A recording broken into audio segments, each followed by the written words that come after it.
HVAC Repair Dallas, call 214-845-5328. How to tell if your HVAC system needs to be replaced. HVAC is the acronym for heating, ventilation and air conditioning. It is very important to any home and is usually one of the largest expenses after the plumbing, electrical, and roofing systems. Home warranties also have something of a mixed reputation, particularly if you ever have an HVAC issue. They are usually included when new homes are purchased and sold as a guarantee to give the new homeowner peace of mind that they are well covered should something go wrong. The warranties cover repair or replacement at a certain cost, and depending on the type of warranty you purchase, you may be limited to just parts or just the HVAC system. Here are a few things that you should know about home warranties and what they can mean to you. One thing to remember is that most warranties do not cover routine maintenance and repairs of your HVAC system, only emergency services.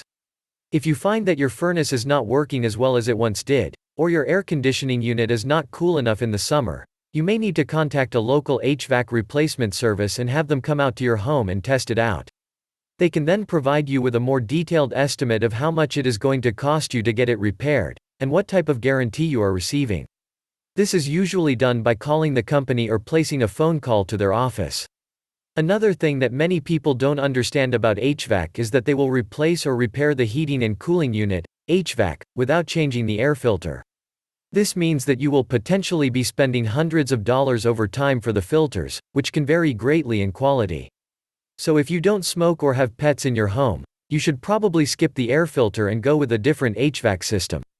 But even if you do smoke and have animals, it is still important to change your air filter regularly, just to make sure your unit is doing its job. Remember that heating and cooling units do not come cheap.